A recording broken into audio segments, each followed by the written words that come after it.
Halo sobat, kembali lagi bersama saya Ahmad Azkia Maulana. Di video kali ini saya akan mengulas film yang berjudul The Trial of the Chicago 7. Film ini terinspirasi berdasarkan kisah nyata mengenai persidangan kontroversial terhadap 8 aktivis anti perang Vietnam dari beberapa kelompok radikal politik yang berbeda. Penasaran? Ayo langsung saja kita simak videonya. Pada awalnya aksi unjuk rasa yang diikuti oleh ribuan demonstran ketika Konvensi Nasional Partai Demokrat di Chicago tahun 1968 berlangsung dengan damai, namun seiring berjalannya waktu, aksi tersebut berubah menjadi peristiwa berdarah karena bentrok antara massa aksi dan polisi. Anehnya, peristiwa demonstrasi yang terjadi pada masa pemerintahan Presiden Lyndon B. Johnson tersebut tidak langsung digugat pada masa itu. Tetapi pemerintah baru menggugat para terdakwa provokator kerusuhan ketika Richard Nixon menjabat sebagai presiden. Terdakwa yang terdiri atas Abby Hoffman, Jerry Rubin, Tom Hayden, David Dellinger, Rennie Davis, Lee Weiner, dan John Froines menghadapi berbagai rintangan selama proses persidangan berlangsung. Pemerintah juga menahan paksa Bobby Seale, seorang pria berkulit hitam, untuk masuk ke jajaran terdakwa padahal ia tidak terlibat ke dalam aksi demonstrasi. Tetapi, di tengah-tengah proses persidangan, Bobby Seale diputuskan untuk diadili secara terpisah karena beberapa alasan tertentu sehingga tersisalah 7 orang tadi yang kemudian disebut sebagai Chicago 7. Jaksa muda Richard Scott yang bertugas dalam kasus ini dipaksa untuk menuntut Chicago 7 dengan The Rap Brown Law yang tidak relevan dengan kasus yang terjadi. Tetapi pihak Jaksa Agung Federal tetap bersikeras agar Chicago 7 dihukum seberat-beratnya. Persidangan yang dipimpin oleh Hakim Julius Hoffman ini bertujuan untuk mencari tahu siapa pihak yang sebenarnya bersalah karena telah memicu kerusuhan pertama kali antara pihak aktivis anti perang Vietnam atau pihak polisi.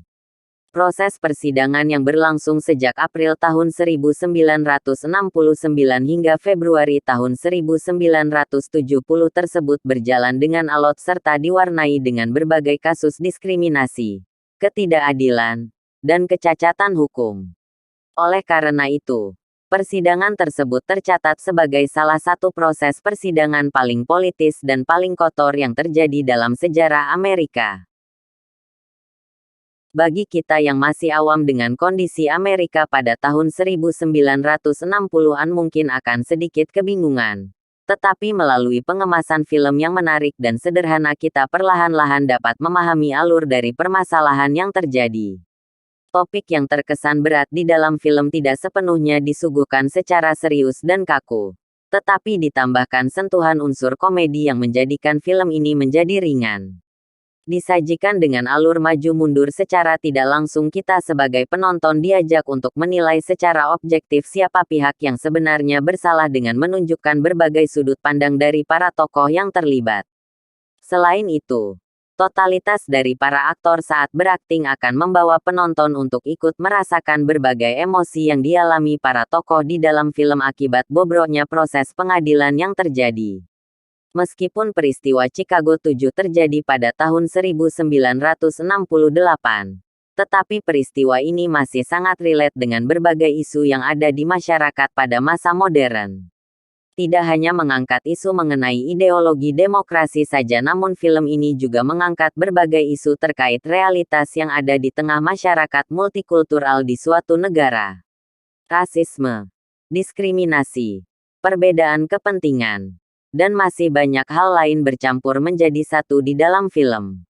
Cerminan dari pemerintah yang melabeli dirinya sebagai penganut paham demokrasi. Tetapi pada kenyataannya mereka menutup mata dan telinga rapat-rapat terhadap suara rakyat juga tergambarkan di dalam film ini. Apabila rakyat tetap nekat menyuarakan pikirannya yang berbeda dengan kepentingan pemerintah, maka dengan berbagai macam cara pemerintah akan membungkam mereka. Berangkat dari hal tersebut kita dapat belajar bahwa sangat sulit untuk bersikap tidak bias terhadap sesuatu, apalagi jika hal tersebut menyangkut kepentingan personal diri kita, tak terkecuali pihak pemerintah yang seharusnya mengayomi masyarakat. Demikian ulasan film The Trial of the Chicago 7. Semoga bermanfaat. Jangan lupa like, komen, share and subscribe. Terima kasih sudah menonton. Sampai jumpa di video selanjutnya.